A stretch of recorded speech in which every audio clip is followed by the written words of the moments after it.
My people, this is what we call a royal feast. Yes, because according to the prominent men, in the midst of chaos, let us sing, dance, eat, and jubilate together.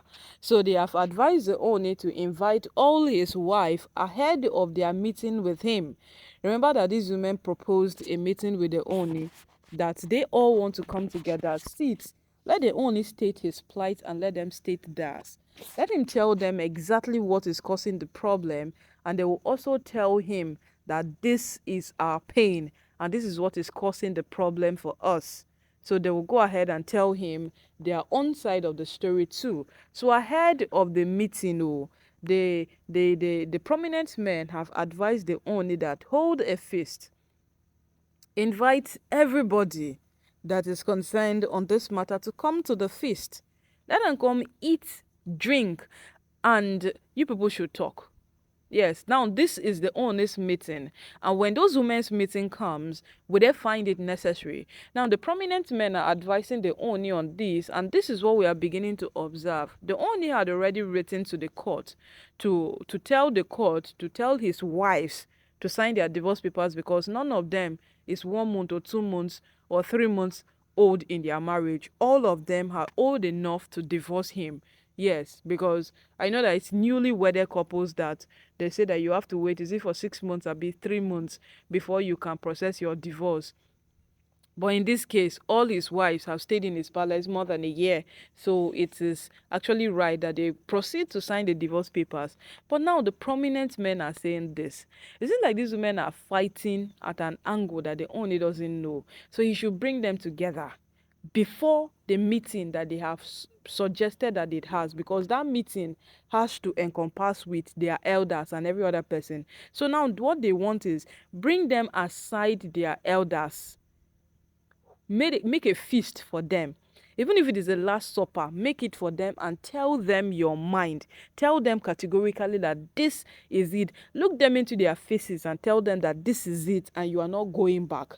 Because even that meeting that is supposed to hold, they only said something. They only said that I will have a meeting with you people, but while you are coming, know that I am not going to back out on divorce. So now, let your stand be your stand in the presence of your wives. Why are these people bringing this thing up? Most of these women have felt that if they have a one-on-one chance to talk to the Oni, they will be able to convince him that they are meant to be in the palace. People like Olori Toby, she has been begging for a one-on-one chance with the Oni for quite some time now to prove her point that if she's able to talk to the Oni face to face, she'll be able to convince the Oni, she'll be able to remind him of all the good times, all they shared together, every single thing. She'll be able to tell him that I am the right person to remain in the palace. Pushing me out is wrong. You understand? She'll be able to do that. She'll be able to categorically tell the Oni that. And of course, it will go a very, very long way to her. So now, people like Miriam said she demands an hearing from the Oni. That was when she never got the hearing, and then she proceeded to what? Withdraw from Oni's account. And even after then, when she threatened that she was going to withdraw more if the Oni does not give her the listening ear that she deserves. So now all of them are coming out that they deserve a listening ear. Even Elizabeth, who has allegedly brought out her wedding card with another man, and people were asking that, wait, is this seeking attention or what? A man that wants to divorce you already, and you are still using another downfall of yourself to seek for attention. It is so, so wrong. That was what people were saying, but we don't know who is advising this woman. Like Pastor Jerry Eze said, whosoever is advising these women is indeed devilish. Yes, because the person does not advise them to do anything good. The person does not advise them to do any single thing good. So now it is the only hosting the feast. He's going to give them a date and ask them to come. Come sit, eat, wine, dine, and tell me exactly what's your problem that you don't want to sign the divorce papers. But now, this is the whole thing. Even after they have said their mind, the prominent men are telling the owner that you still tell them what you want. So now, if they win by convincing you that we are meant to be in the palace, then you would leave them. But if they don't win, then you what? You let them. You present the divorce papers before them to what sign. This is to what call off a lot of things that are bound to happen. Now remember that these women went to each of their villages to call on their elders to come and ask the Oni why he is discarding them from the palace. If you have not forgotten, they did that. And for Oni to prevent a lot of things coming, the Oni has to have this meeting with this woman. The only cannot have a meeting with those kind of elders and then it will have to turn out bad. It will have to turn out sour. He's not quarreling with them. He's in peace with them. And when he needs them, he will call on them at any time. What is happening? Their daughters are coming in between the growth and the peace that is meant to exist.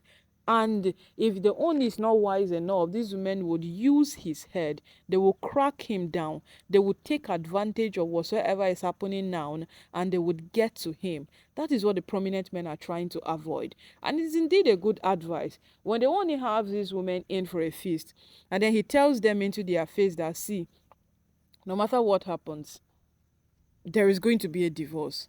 And all of you are going to sign these divorce papers and you would leave the palace because I don't want this marriage again. Right into their faces. All of them are feeling that I can talk to you and then I'll return back into the palace. They would be at that point, maybe there will be a resolution that let's just sign the paper. So at that point that you say that omo otilo, this thing is gone. Let's just do the needful and what move on with our lives, because since these women got married to their own, it's not like their lives became static or there is no growth. There is. So now it's just left for them to what embrace the growth and move on. Yeah, it's just left for them to embrace it and move on. And are they willing to? Because right now it seems like their lives are revolving around the palace. Their lives are all in one place, and no matter what happens, they are just there. They don't want to. They don't want to move past this phase of I was married to the Oni. You understand? No, they don't want to get to that phase. They want to remain at this point of I am married to the Oni, and is that what the Oni wants? No, the Oni doesn't want that point of I am married to the Oni. He wants them to walk into that phase of I was married to the Oni, and they don't want it. Yes, they don't just want it at all. My people, oh, it is not in our place to draw conclusions. I always say it. It is not in our place to draw conclusions. But this matter, these women would definitely reach an end themselves. Because right now, all they have been asking for has finally been granted by the Oni, because since like there was no date fixed for that their meeting. The meeting is too elaborate. The meeting is very, what they want is very, very, very elaborate, so that they can be able to use different angles to pin the Oni down. And right now the Oni has brought his own strategy, brought his own pattern to hold a meeting prior to that meeting. So if this meeting turns out well, then there's going to be no other meeting. Yeah, so it depends on what happens in this particular meeting that will determine if the elders will still come in for a meeting or not.